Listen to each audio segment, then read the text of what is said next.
Hello everyone. तो चलो आज की क्लास हम लोग स्टार्ट करते हैं। मैं ये कह रहा था कि एक बात ज़रूर याद रखना कि जो चैप्टर 1 है, मतलब इन्वायरमेंट ऐसे ही चलता है और इकोनॉमिक्स भी ऐसे ही चलता है। चैप्टर 1 अगर कंठस्थ नहीं है तो चैप्टर 2 पे एकदम से मत कूदना। मतलब कहने का तरीका ये है कि आप में से अगर बहुत लोग वीडियो देखते हो, लाइव नहीं आते हो, सबके लिए बोल रहा हूँ ये वाली चीज़, और अगर लाइव आते भी और फर्स्ट चैप्टर लर्न नहीं है तो पहले इकोनॉमिक्स और एनवायरनमेंट में हमेशा शुरुआत से जो मैं करवा रहा हूँ उसको कंठस्थ करना, फिर नेक्स्ट करंट चीज़ की रीडिंग करना स्टार्ट करना। जो देख रहे हो वो दिमाग में तो कंसेप्ट बैठ ही रहे हैं, वीडियोस तो अवेलेबल हैं ही, बार बार रिवाइज कर सकते हो उसको देख देख के। लेकिन पॉइंट ये है कि आप शुरुआत से, मतलब जो पहली चीज़ है ना, जो पहली ABCD है, जैसे चैप्टर 1 ABCD होता है हर एक बुक का, हर एक सब्जेक्ट का, तो आप उसमें बहुत ज़्यादा अच्छे से तैयारी करना। क्यों करना, मैं एक बात बता देता हूँ इसको देख के। जैसे इसको देखो, शुरू के जो इसके चैप्टर्स है ना, ये इसी को पकड़ लो। जैसे यहाँ पर environment, habitat and ecosystem, ecology chapter 3, functions of ecosystem, energy flow, जो कि कल हमने सिर्फ एक वर्ड यूज करा था लेकिन पूरा चैप्टर एनर्जी फ्लो के ऊपर। फिर वो साइकिलिंग बोल रहा था, केमिकल और न्यूट्रन साइकिलिंग, एक उसके ऊपर देखो पूरा चैप्टर है। उसके बाद नेचुरल इकोसिस्टम्स, ये यहाँ से मयूर का फेवरेट चीज़ कवर हो जाएगी कि उसको डाउट रहते हैं बड़े सारे, मतलब हर किसी को रहते हैं, लेकिन मयूर क्यूरियस रहता है उस चीज़ में कि ये अलग अलग तरह की फॉरेस्ट भाई एक बारी लाइफ में कवर हो जाए, पता लग जाए ये tropical deciduous forest, green forest, evergreen forest, rain forest, biome, क्या फ़र्क होता है, ये सारा यहाँ से हो जाएगा। वेटलैंड,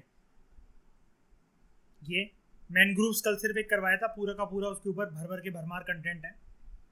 याद है ना जहाँ प्रिया आपको क्रोकोडाइल पकड़ने वाला था। बायोस्फीयर, उसका इवोल्यूशन कैसे होता है। बायोडाइवर्सिटी, मतलब आप इसको ऐसा मान लो कि शुरू के जो इसके ये चैप्टर्स है ना, और बायोडाइवर्सिटी कंजर्वेशन यहाँ तक, आई थिंक यहीं तक है, हाँ यहाँ तक। उसके बाद तो एक्स शुरू हो जाते हैं। अगर 11 तक भी नहीं मानना है तो आप ऐसा मान लो कि इसको 10 तक, ये 10 तक चैप्टर, पता है इसको कैसे समझो, जैसे लक्ष्मीकांत का पार्ट 1 नहीं होता है, उसके अंदर जो शुरू के 10-11 चैप्टर जो गिवन है, basic structure of the constitution तक, चैप्टर 11 तक जो गिवन है, बस ऐसे ही मान लो कि ये 11 चैप्टर भी वही हैं। यहाँ पर आपकी कंसेप्ट बिल्डिंग और डेफिनेशंस कवर होगी। यहीं के यहीं कम से कम आपको मैं अगर बिना एग्जैजरेशन के बताऊं, 250 से 300 डेफिनेशंस बनेंगी आपको, जो अलग अलग कंसेप्ट दिमाग में और डेफिनेशंस के साथ, मतलब और फैक्ट के साथ वो करने हैं। फैक्ट के साथ तो 500 प्लस चीज़ें मान लो, लेकिन 250 चीज़ें अगर ये लर्न है ना, फिर आप इस बुक में बस हाथ फोल्ड करके बैठे रहना, सिर्फ सुनते रहना, फिर कुछ भी नहीं है। ये सब act act act act act act, UN की convention convention convention convention, protocols protocols protocols, यही सब है। बस ये आते आते आते खत्म हो जाता है चैप्टर। चैप्टर क्या मतलब, बुक खत्म हो जाती है। बायोम से करना है ना, यहीं से करना है ना, ठीक है। बायोम वेरी इंटरेस्टिंग चीज, पता होनी चाहिए। बायोम,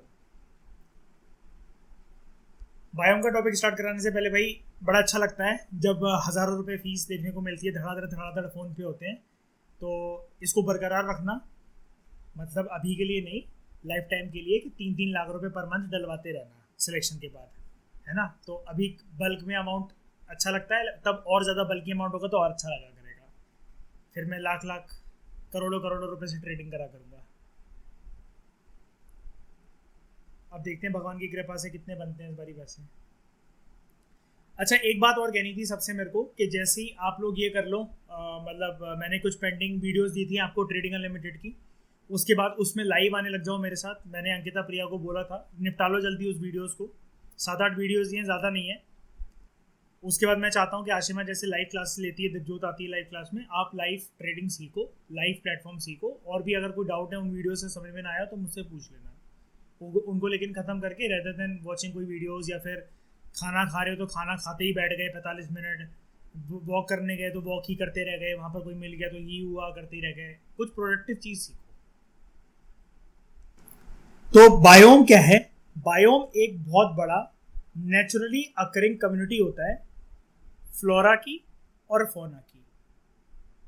क्या किसी को ये पता, मतलब सबको ये पता है, क्या किसी को कोई ऐसा है हमारी क्लास में जिसको फ्लोरा फौना में डिफरेंस ना पता हो?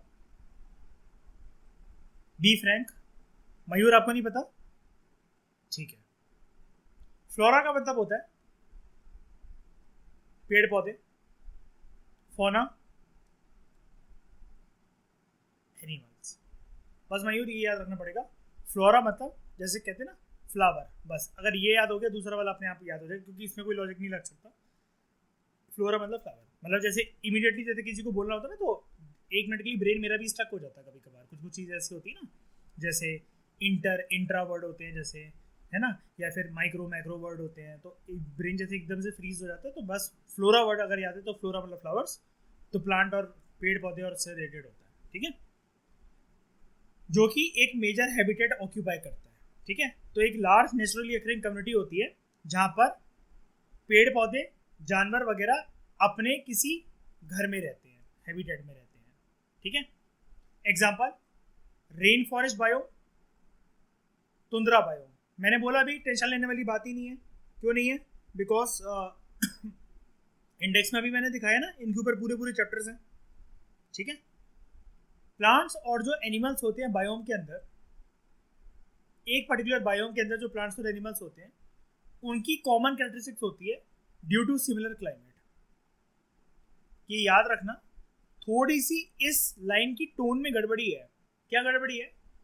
प्लांट्स और animals in a similar biome, ये वर्ड ऐड कर लेना। एक जैसे बायोम में, भैया बायोम तो बहुत सारे प्रकार के हो सकते हैं ना, हम इसको मान लेते हैं रेन फॉरेस्ट बायोम को। एवरग्रीन रेन फॉरेस्ट के अंदर जिसमें पेड़ बहुत लंबे लंबे हैं, एनिमल्स भी कुछ गिने चुने वैसे ही मिलेंगे, कि मतलब सांप मिल रहे हैं आपको वहां पर, कुछ बारिश वगैरह हो रही है तो और क्या निकलेगा, मतलब कुछ पतंगे उड़ रहे हैं, कुछ लिचन्स हैं वहाँ पे। कनखजूरा या कांतर जानते हो? देसी वर्ड है कनखजूरा या कांतर, 100 पैर होते हैं जिसके, है ना। तो ऐसी चीजें घूमती है ना बारिश के दिनों में, स्नेल्स हो सकते हैं। तो ये सब क्या है, मतलब प्लांट्स और एनिमल्स जो एक बायोम, एक सिमिलर बायोम में होते हैं, तो उनकी कॉमन कैरेक्टरिस्टिक्स होती है, क्योंकि वहां पर सिमिलर तरीका का क्लाइमेट होता है। अब जैसे ये वही वाली बात है कि अगर मैं कहूँ कि एक डेजर्ट बायोम है, ठीक है, डेजर्ट बायोम। अच्छा, एक बात क्लियर करने दो आगे बढ़ने से पहले। आप कहोगे अभी तक आप ना रेन फॉरेस्ट को रेन फॉरेस्ट बोलते थे, रेगिस्तान को यानी कि डेजर्ट को डेजर्ट बोलते थे, या आपको कुछ भी बोलना होता था ट्रॉपिकल डेसिडुअस फॉरेस्ट, तो आप फॉरेस्ट पे बोल के खत्म कर देते थे। ये आप इसमें वो मत, हाँ, आप लोगों को ये लगता होगा कि मैं फॉरेस्ट वगैरह ये जो वर्ड्स बोलता हूँ तो अभी तक यही बोल रहा था, ट्रॉपिकल डेसिडुअस फॉरेस्ट, डेजर्ट बोल के खत्म कर देता था। अब आप में से बहुत लोग ये सोचोगे यार ये नई नौटंकी क्या लेकर आए हो, अब आप डेजर्ट को डेजर्ट ना बोल के डेजर्ट बायोम क्यों बोल रहे हो, ट्रॉपिकल रेन फॉरेस्ट को ट्रॉपिकल रेन फॉरेस्ट ना बोल के इतना लंबा नाम क्यों बोल रहे हो ट्रॉपिकल रेन फॉरेस्ट बायोम। क्योंकि दोस्तों कोई भी चीज जो एनवायरमेंट के अलग अलग कंपोनेंट से रिलेटेड है ना, यानी कि पृथ्वी पे एक ऐसा घना जंगल है जो कि सिर्फ घना है और सूखा, मतलब जो कि सिर्फ घना है, दूसरा एक घना भी है उसके साथ साथ गीला भी है, तीसरा है जहाँ पर पत्तियां बहुत ज्यादा सूख जाती हैं, चौथा है जहाँ पर जंगल ही नहीं है, घास घास बहुत ज्यादा है, ग्रासलैंड बहुत ज्यादा है, फिर कुछ है जहाँ पर पानी वाला सिस्टम बहुत ज्यादा है, जैसा कि कल मैंने मैनग्रूव्स के कंटेक्स्ट में दिखाया था, कुछ है दूर दूर तक भैया एक हरा पत्ता भी नहीं है, पानी भी नहीं है, वो रेगिस्तान है। ये सारी चीजें क्या है, हर एक जगह पर जिसके मैंने अभी नाम लिए, पानी वाला, गीला वाला, सूखा वाला, पतझड़ वाला, बारिश के मौसम वाला, रेगिस्तान, ये सारी की सारी पृथ्वी पे जितने रीजन्स हैं इनमें पक्का कोई ना कोई प्लांट की स्पीशीज और एनिमल की स्पीशीज रहती होगी। रेगिस्तान में भी जीरो तो नहीं रहती है। कैक्टस भाई साहब हमारे कहाँ उगते हैं? रेगिस्तान इलाके में ही तो उगते हैं। बड़े सारे ऐसे रेगिस्तानी पेड़ पौधे रहते हैं जिनके अंदर जहर रहता है, वाइट वाइट कलर का लिक्विड बाहर निकलता है उनसे, है ना, वो जहरीले होते हैं, कांटे वाले वो होते हैं, उनको पानी की इतनी ज़्यादा ज़रूरत नहीं पड़ती है। कहने का मतलब ये है, आज के बाद अगर कोई भी इनमें से वर्ड यूज़ करो ना, जितने मैंने अभी नाम लिए थे उनमें आप बायोम वर्ड यूज़ कर देना, क्योंकि बायोम कह के आप किसी भी एग्जामिनर को या अपने आप को ये संतुष्टि दे दोगे कि मैं सर जी पूरा एक्सप्लेन करने के लिए नहीं बैठा हूँ, मेरे पास इतना टाइम नहीं है। जब मैं बोल रहा हूँ डेजर्ट बायोम तो आप समझ जाओ डेजर्ट के अंदर हर वो प्लांट और एनिमल की स्पीशीज जो कि डेजर्ट एरिया उसका घर है, मैं उसके बारे में बात कर रहा हूँ। समझ गए? ये एक इंपॉर्टेंट चीज़ थी जो मुझे बतानी थी। वर्ड्स बहुत मैटर करते हैं, हर चीज़ के नहीं कि संभाल संभाल के हर चीज़ लिख रहे हो, लेकिन ये एक फ्लो के साथ आ जाता है शुरू। अब आज मैंने ये वाली बात दिमाग में डाल दी, तो बस ये कि अभी तक रेगिस्तान बोलते थे, अब आज से अगर इन्वायरमेंट का टॉपिक या इन्वायरमेंट का आंसर लिख रहे हो, रेगिस्तान बायोम लिखना, यानी कि डेजर्ट बायोम लिखना, ठीक है। वापस बात करते हैं इसकी। प्लांट्स और एनिमल जो कि सिमिलर बायोम में होते हैं, कि कॉमन कैरेक्टरिस्टिक होती है due to similar climates and can be found over a range of continents, ठीक है। और वो एक कॉन्टिनेंट की पूरी पूरी एक रेंज तक हो सकते हैं। अब यह आप ये कहोगे यार ये रेंज तक कैसे, अभी जैसे आप बता रहे हो हम उससे रिलेट कर पा रहे हैं कि मैनग्रोव्स वाली जगह एक स्पेसिफिक जगह है, tropical deciduous forest, tropical rain forest या कुछ भी करके, ये सारे के सारे मतलब एक एरिया में रीजन में फैले हुए हैं। लेकिन ये रेंज ऑफ कॉन्टिनेंट मतलब एक जगह से दूसरी जगह भी निकल सकते हैं क्या वो करके?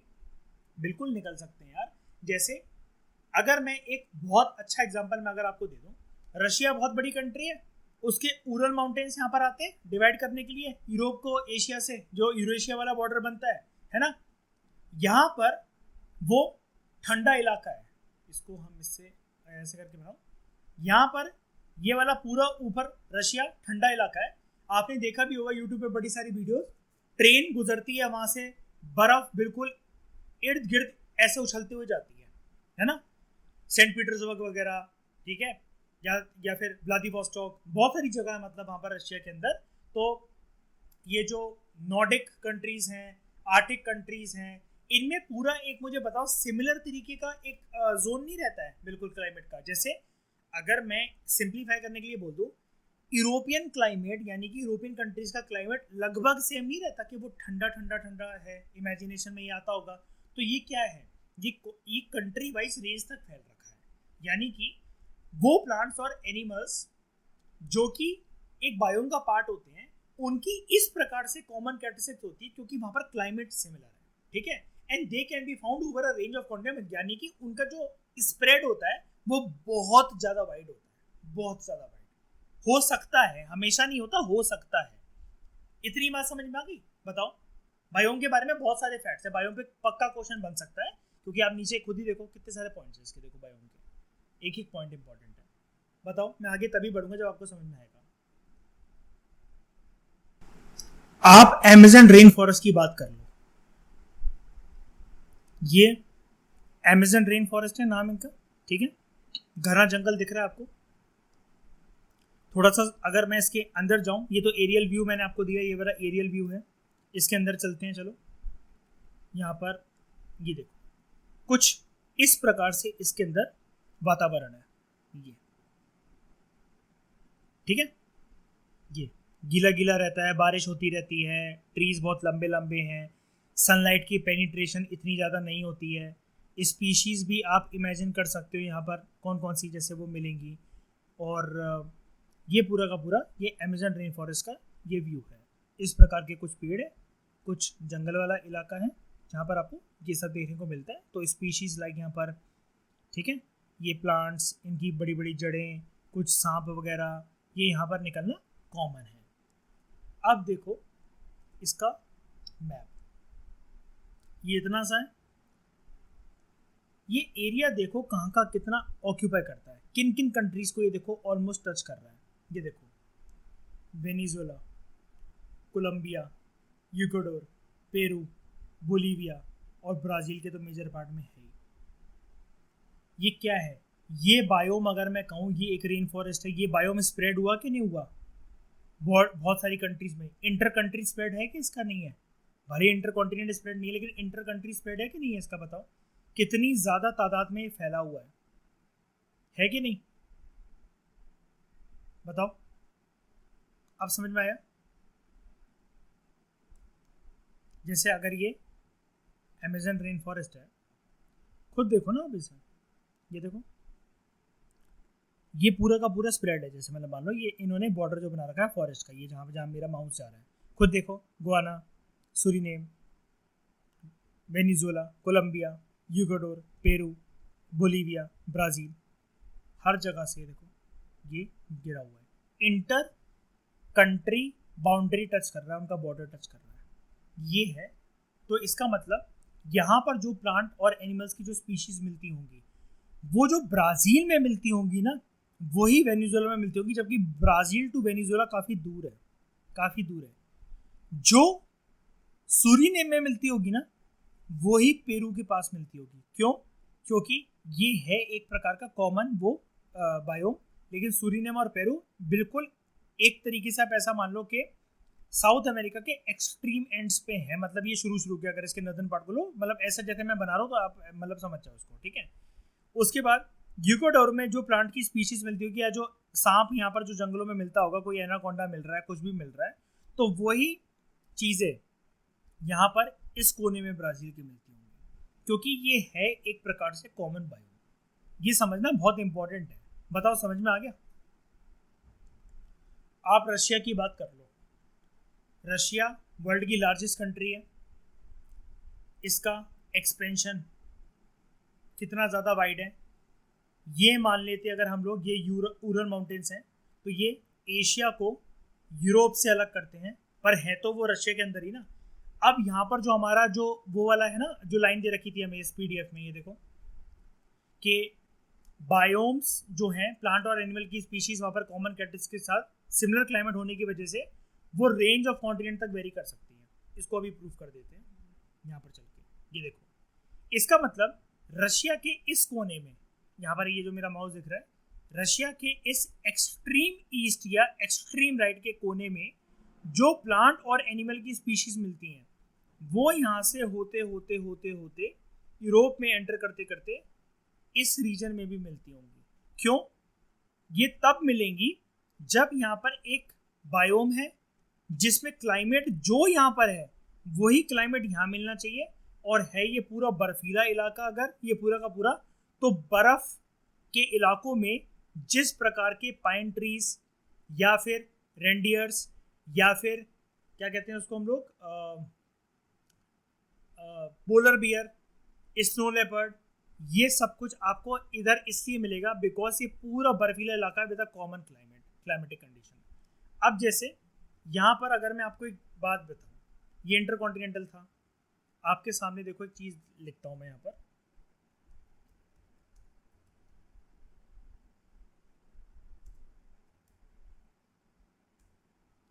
मैंने सिर्फ एक वर्ड डाला स्नो लेपर्ड रेंज, और वहां पर आ गया स्नो लेपर्ड रेंज कंट्रीज, कि स्नो लेपर्ड कहां से कहां तक मिल सकते हैं। अगर आप इनको देखो, यहाँ पर एक मिनट रुको, कंट्री चाहिए हमें। अब मुझे एक बात बताओ, इन एरियाज में ये स्नो लेपर्ड रेंज कंट्रीज का मैप है कि ग्लोबल डिस्ट्रीब्यूशन का क्या है। अब ये कंट्री का कोई आपस में कोई लिंक तो है नहीं, लेकिन फिर भी यहाँ पर क्यों मिल रहा है? क्योंकि सिमिलर बायोम है यहाँ पर। उतना ठंडक या जो भी वातावरण स्नो लेपर्ड को सर्वाइव करने के लिए चाहिए वो यहाँ पर सारा मिल रहा है। क्या है वो? Russia, Mongolia, China, India, Pakistan, Afghanistan, Uzbekistan और कजाकिस्तान। बताओ, सामने है, बताओ तुम्हारे ये। अब स्नो लेपर्ड ऐसा तो नहीं है कि सिर्फ यहीं मिलेगा, लेकिन ये स्नो लेपर्ड रेंज कंट्रीज है, अक्सर करंट अफेयर में भी आता रहता है। ये स्नो लेपर्ड रेंज कंट्रीज है। ये रेंज, इनकी जो वर्ड बोला जा रहा है, ये वर्ड कहाँ से आया? ये वर्ड आया कि यहाँ पर सिमिलर बायोम होने की वजह से, सिमिलर क्लाइमेटिक कंडीशन होने की वजह से ये स्नो लेपर्ड इन रीजन्स में मिलते हैं। ये देखो करंट अफेयर में अक्सर ये आता रहता है, विजन वगैरह में, इनसाइट्स वगैरह पे ये क्वेश्चन बन सकता है। स्नो लेपर्ड हैबिटेट जो है उनका माउंटेनियस रीजन्स में मिलते हैं। वो वर्ल्ड की 12 कंट्रीज में मेजरली स्नो लेपर्ड की मतलब पाए जाते हैं। Afghanistan, Bhutan, China, India, Kazakhstan, Kyrgyzstan, Mongolia, Nepal, Pakistan, Russia, Tajikistan, Uzbekistan. अब मुझे एक बात बताओ, एशिया में और भी तो कंट्रीज हैं, सेंट्रल एशिया में और भी तो कंट्रीज आती हैं। उनकी बात क्यों नहीं हो रही यहाँ पे? क्योंकि वहां पर उनका बायोम नहीं है जहां पर स्नो लेपर्ड मिल सके, उसका हैबिटेट वो नहीं बनाना पसंद करता। इन कंट्रीज में हर जगह तो नहीं मिलता स्नो लेपर्ड, जैसे कल ही हमने बात कर ली थी, केरला वगैरह में तो नहीं मिलता, लेकिन यहाँ पर यही क्यों मिलेगा? बिकॉज यहाँ पर इसलिए मिलेगा, उसका बायोम जो उसको सूट कर रहा है सिमिलर क्लाइमेटिक कंडीशन की वजह से, तो उसने हैबिटेट अपना घर बनाने का यही सोचा। कई लोग पहाड़ों पे अपना घर बनाते हैं, मैं तो कभी ना बनाऊँ पहाड़ों पे घर। मुझे नहीं पसंद कि रोज रोज बारिश होती रहे, रोज रोज बादल बन जाए, मैं कहीं से निकलूँ, अभी अच्छी धूप निकली हुई है, फिर 2 मिनट के बाद बारिश होने लग जाए। मेरी चॉइस नहीं है भाई वो।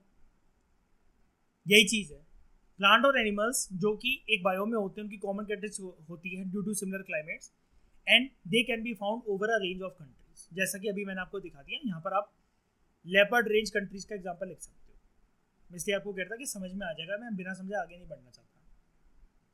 इसके ऊपर पक्का क्वेश्चन बनता है, इसको भूलना मत, इसलिए मैंने इसको 15-20 मिनट लगाया मैंने इसके ऊपर, ये ऐसे ही नहीं है।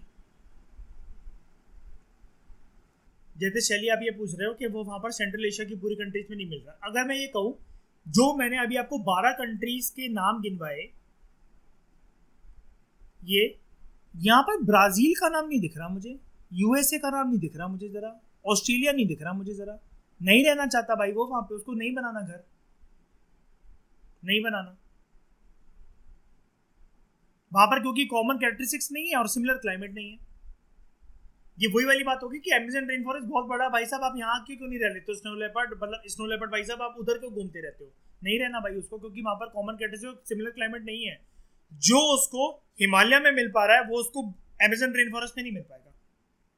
अब समझ में आ गया, कोड समझ में आया, चाबी मिल गई, समझ गए ना। बायोम्स ना हैबिटेट से अलग होते हैं। कैसे? बिकॉज एक हैबिटेट जो होता है उसके अंदर लिमिटेड रेंज ऑफ स्पीशीज होती है, घर क्योंकि कितना ही बड़ा हो जाएगा, इसके बारे में तो हमने बहुत डिटेल में बात करी हुई है। लेकिन हम ये क्यों कह रहे हैं कि बायोम हैबिटेट नहीं होते? बिकॉज बायोम के अंदर बस सिंपल सा रीजन यही है, बहुत सारे हैबिटेट हो सकते हैं। अभी मैंने आपको दिखाया ना, ये देखो, जब मैंने आपको ये बनाकर दिखाया था कि यहाँ है इक्वाडोर, यहाँ है सुरीनेम, यहाँ है ब्राज़ील, यहाँ है पेरू। अब मुझे क्या बताओ, ये यहाँ से लेकर यहाँ तक अमेज़न रेन फॉरेस्ट कितना मतलब फैले हुए हैं, बिखरे हुए हैं, ठीक है ये, लेकिन पूरा का पूरा बायोम है ना। अब यहाँ पर भी एक जो स्पीशीज होंगे वो एक हैबिटेट बनाकर रह रहे होंगे, यहाँ पर, यहाँ पर, यहाँ पर, लेकिन घर एक बहुत बड़े ब्लॉक का पार्ट है। बायोम मतलब ब्लॉक, और एक ब्लॉक में बहुत सारे घर रहते हैं, उधर लाइनों के नाम होते हैं, है ना, कि 1 से लेकर 145 जो घर है, मतलब जो नंबर है, हाउस नंबर है, वो आपको D2 ब्लॉक में मिल जाएंगे, वो आपको C2 ब्लॉक में मिल जाएंगे, वो RZD में मिल जाएंगे, ऐसे नाम होते हैं ना। तो जो बड़ा रीजन है, जो ब्लॉक है, जो हमारी सोसाइटीज होती हैं, वो बायोम है आपका। ब्लॉक से बायोम समझ लो, बायोम से ब्लॉक समझ लो, और उसके अंदर जो एक एक घर है वो हैबिटेट है। इसलिए आप ऐसा कह सकते हो, कल को आपको एक क्वेश्चन आ जाए, ये नहीं आएगा डिस्टेंट क्या है, इनमें से बड़ा क्या होता है, हैबिटेट बड़ा होता है कि बायोम बड़ा होता है? बायोम बड़ा होता है, ठीक है। और ये अमेज़न रेन फॉरेस्ट से आप स्पेसिफाई कर सकते हो। यहाँ पर आप एग्जांपल लिख सकते हो अमेज़न रेन फॉरेस्ट का। इंडिया के अंदर देखो कितने सारे तरह के बायोम ये बनते हैं, इंडिया पूरा भरा हुआ है। ये देखो, ये हम पढ़ेंगे मैप अच्छे से, इंडियन ज्योग्राफी में भी पढ़ेंगे और इस वाली बुक में भी पढ़ेंगे। नीचे देखना, ये ऊपर कलर्स देख लो, बस नीचे देखो, नाम देखो, alpine vegetation, desert, littoral forest, montane forest, tropical dry forest, tropical dry evergreen, tropical moist, tropical thorn. ये क्या है? ये सारे के सारे बायोम। स्पेसिफिकेशन देखो कहाँ पर कहाँ, ये देखो डार्क ग्रीन, राजस्थान वाला पार्ट ग्रीन है ही नहीं, ये वेस्टर्न घाट्स ज़्यादा ग्रीन, ईस्टर्न घाट उतने ग्रीन नहीं, मध्य प्रदेश के छत्तीसगढ़ से इस एरिया तक आते आते उड़ीसा झारखंड, ये थोड़ा सा ग्रीन, ये सूखा, थोड़ा सा उत्तराखंड वाला ये बेल्ट ग्रीन, नॉर्थ ईस्ट की बहुत ज़्यादा बेल्ट ग्रीन। ये सब क्या है? अलग अलग बायोम्स हैं, पढ़ेंगे हम इसको डिटेल में, हैव पेशेंस। अगर गूगल पे डालोगे बायोम्स इन इंडिया तो यही है, trans Himalaya, semi arid desert, Gangetic plain, north east Deccan plateau, western Ghat, eastern Ghat, islands, corals, अलग अलग प्रकार के बायोम हैं। उसी के अंदर अलग अलग तरह के फॉरेस्ट आपको देखने को मिलते हैं, रेंजेस हैं बड़ी सारी। रेंजेस अंदर है, माउंटेन रेंजेस की बात नहीं कर रहा, मतलब बायोम की मतलब रेंजेस हैं कि कहाँ से कहाँ तक, कितनी स्टेट से लेकर कितनी स्टेट तक एरिया कवर करता है। इकोटोन नेक्स्ट कंसेप्ट, यहाँ पर ये दे रखा है, यहाँ से शुरुआत है इसकी इकोटोन की, ठीक है, समझ आना। कल हम वैसे कर चुके हैं इसको एक लाइन में, हमने यहाँ पर इसको जब आंसर इसका सॉल्व कर रहे थे इस एमसीक्यू का, तो यहाँ पर करा था कि जोन ऑफ ट्रांजिशन, अंकिता जब सेकंड हनीमून के लिए जा रही थी अपने हस्बैंड के साथ, और जब उसको लोअर टी शर्ट पहन के जाने के लिए तैयार थी, तो उसने बोला था ना, बावली मतलब पगली हो गई है क्या, बावली हो गई है क्या, ठंड होती है वहाँ पे, कपड़े रख लो। लेकिन ये ज़िद्दी औरत मानने को तैयार नहीं थी, ठीक है। इतना पढ़ने के बाद अंकिता आज मान जाओगे, ठीक है। इकोटोन एक जोन ऑफ जंक्शन या फिर ट्रांजिशन होता है, कल मैं इसके बारे में बता चुका हूँ, बिटवीन टू बायोम्स। यानी कि कहने का मतलब है एक लेफ्ट है दूसरा राइट है, एक्सट्रीम्स है, मतलब वो डाइवर्स है वो इकोसिस्टम, उनके बीच में जोन ऑफ ट्रांजिशन। इसको ऐसे मान लेते हैं, एक्वेटिक सिस्टम से आप लिथोस्फीरिक सिस्टम यानी कि लैंड सिस्टम तक अगर आप आए हो, कुल मिलाकर इजी भाषा में बोलूं, पानी से निकलते निकलते जमीन की तरफ आए हो बस। तो एक बार बताओ, स्पीशीज से लेकर, पेड़ पौधों से लेकर, वातावरण से लेकर सब कुछ बदलेगा कि नहीं बदलेगा, मुझे बताओ। सब कुछ बदलेगा, ये चीज है। बारिश में नहाना और वाटरफॉल के नीचे नहाना फर्क होता है कि नहीं होता, है ना। छत से कूदने में, छत से इन द सेंस कि मर नहीं रहे हो, मतलब वैसे ही छत से कूद रहे हो किसी चीज पे, या फिर बहुत बड़े ऊपर हाई रेंज ऑफ वाटरफॉल से आप किसी नदी के अंदर छलांग मार रहे हो, डिफरेंस है कि नहीं है, ये चीज है। इकोटोन एक जोन होता है जहां पर दो कम्युनिटीज मिलती हैं और इंटीग्रेट होती है।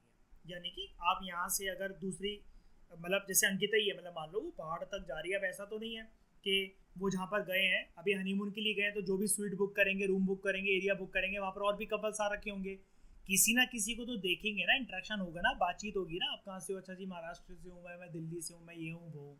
तो यहाँ पर हमेशा दो कम्युनिटीज के बीच में इंटीग्रेशन होता है और मतलब मीटिंग वगैरह होती है, ठीक है। एग्जाम्पल, मैनग्रोव फॉरेस्ट, कल मैंने दिखाया था, प्रिया याद है ना, मैनग्रोव फॉरेस्ट अपने से याद रखना उसको, है ना। वो एक इकोटोन रिप्रेजेंट करता है बिटवीन, यही वाली बात है, मैंने इसलिए ऊपर पहले से ही पानी और जमीन का बोल दिया, बिटवीन पानी का इकोसिस्टम एंड बिटवीन जमीन का इकोसिस्टम। अंग्रेजी में बोले तो मेरीन एंड टेरेस्ट्रियल इकोसिस्टम। जैसे कल मैंने वैसे बता दिया था, फटाफट से एक बार दिखा देता हूँ मैं।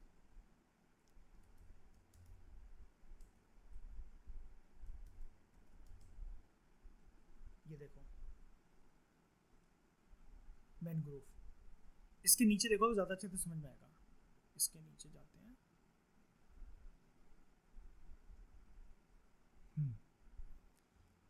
ये यहाँ से जमीन ऑलमोस्ट होना शुरू हो गई, लेकिन इस जमीन का कोई फायदा नहीं है, पानी से ढकी हुई है। ऊपर वाला पार्ट जब आते जाओगे, बॉर्डर पे पास आते जा रहे हो, बॉर्डर इन द सेंस यहाँ तक आप पहुँच गए, यहाँ तक, इसके बाद तो फिर जमीनी जमीन है, खेत मिलना शुरू हो जाएंगे आपको, या फिर कोई भी पार्ट मतलब लैंड वाला आपको मिलना शुरू हो जाएगा। जैसे कल मैंने ये दिखाया था कि नीचे ये एक्वेटिक सिस्टम है, नीचे एक्वेटिक सिस्टम है, क्रोकोडाइल तैर रहा है।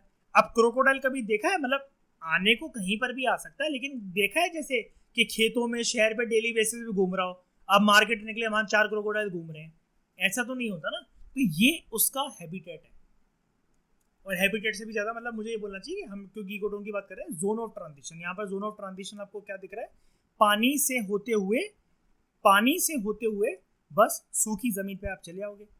प्रीवियस इमेज के अंदर आपको वो पानी वाली चीज दिख रही थी जहाँ पर क्रोकोडाइल था, यहाँ पर देखो कोई क्रोकोडाइल, कोई कुछ नहीं है, कुछ लिचन्स वगैरह, कुछ मक्खियाँ, कुछ केकड़े वगैरह, छोटे छोटे स्नेल्स वगैरह, ये कुछ मिल सकते हैं आपको। बस ये लैंड का टुकड़ा है, लेकिन जैसे ही इसके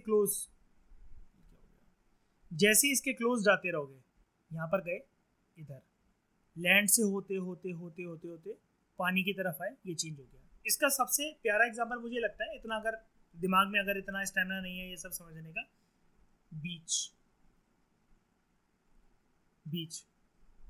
यहाँ पर है आपकी सैंड, उसका ये बीच का बॉर्डर बन रखा है, और उसके बाद पूरा का पूरा आपका पानी।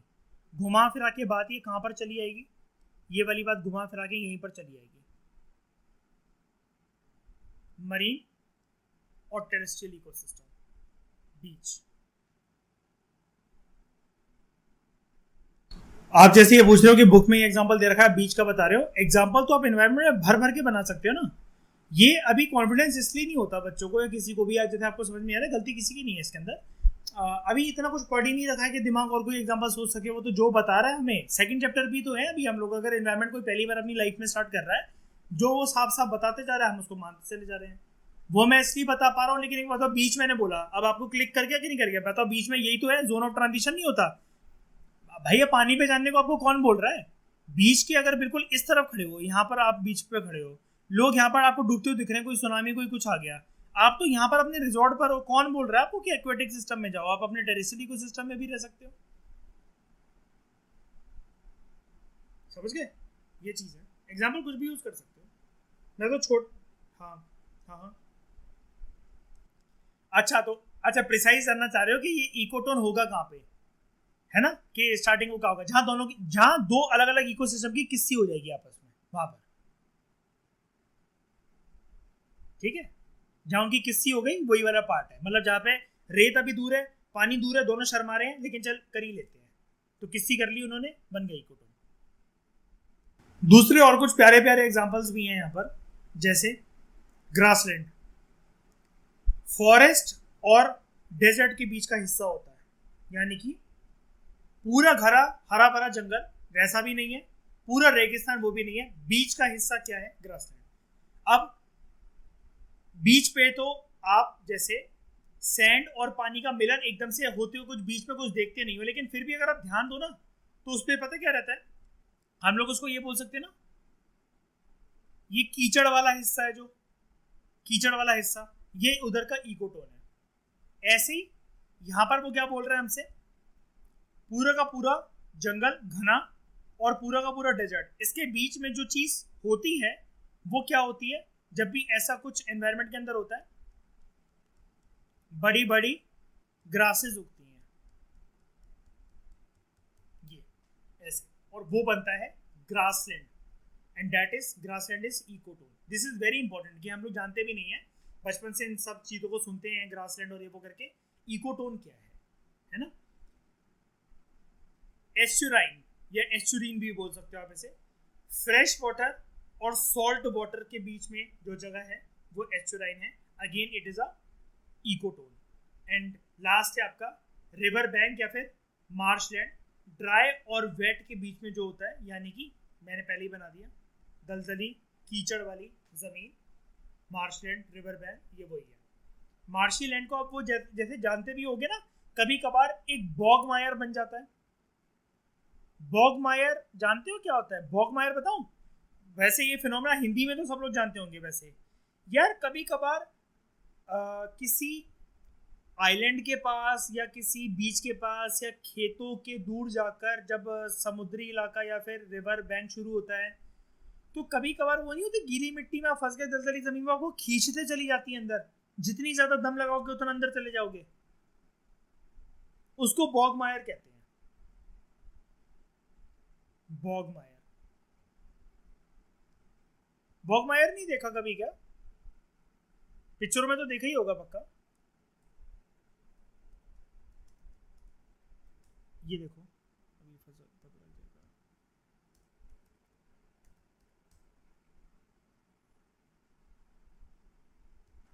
यहां पर देखो, ये जैसे पर्सन है, ये स्टक हो गया यहां पर, अभी अंदर धंसता चला जाता है, धंसता चला जाता है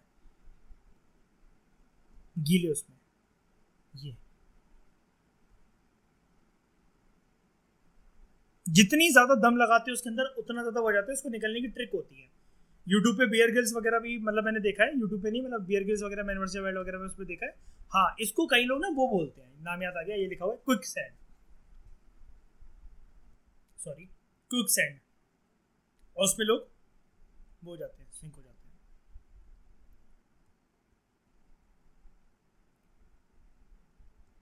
अब तुम लोगों को समझ में आया कि एनवायरनमेंट के क्वेश्चन हर कोई क्यों नहीं कर पाता है?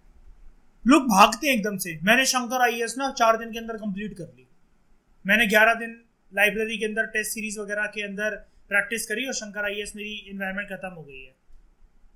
तो उससे बोलना मुझे एक बार टेस्ट दे दो जरा आके। इस बुक को पढ़ने के बाद अपने ऊपर कॉन्फिडेंस ले आना कि अगर मेरे से क्वेश्चन नहीं बन रहा फिर कुछ एग्जाम में किसी कंसेप्ट से, इकोनॉमी, ये इकोलॉजी के, एनवायरमेंट के, फिर वो किसी से नहीं बनेगा। जब मैं इतना पढ़कर गया हूँ, इतना पढ़कर गई हूँ, जब मुझसे ये वाली चीज नहीं हो पा रही तो फिर ये नहीं हो पाएगी इस क्लासरूम में बैठे किसी से भी। कैरेक्टरिस्टिक्स क्या होती है इकोटोन की? वो एक नैरो भी हो सकता है, यानी कि जैसे ग्रासलैंड और फॉरेस्ट के बीच में अगर फर्क है तो बहुत नैरो सा, मतलब ठीक है, या वाइड भी हो सकता है फॉरेस्ट और डेजर्ट के बीच में। देखो कितनी डीप बात बोल गया वो।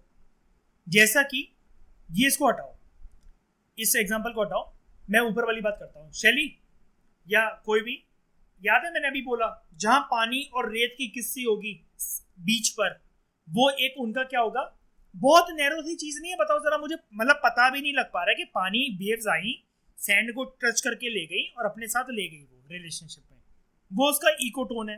लेकिन कितना नैरो था वहां पर, उनके निशान, उनके प्यार की निशानी सिर्फ कीचड़ रह गया हल्का हल्का सा, मतलब रेतीली जमीन रह गई गीली गीली सी, है ना। लेकिन कुछ कुछ जैसे वाइड होते हैं, वाइड कैसे, अभी मैंने आपको ये बताया, एक घना जंगल है और एक पूरा सूखा सूखा डेजर्ट है। लेकिन फॉरेस्ट अगर यहाँ पर है, यहाँ डेजर्ट है, तो काफी ज्यादा बड़े इलाके तक आपको ग्रासलैंड्स देखने को मिलेंगे। जैसे इसको मैं यहां से आपको बताता हूं, ये देखो,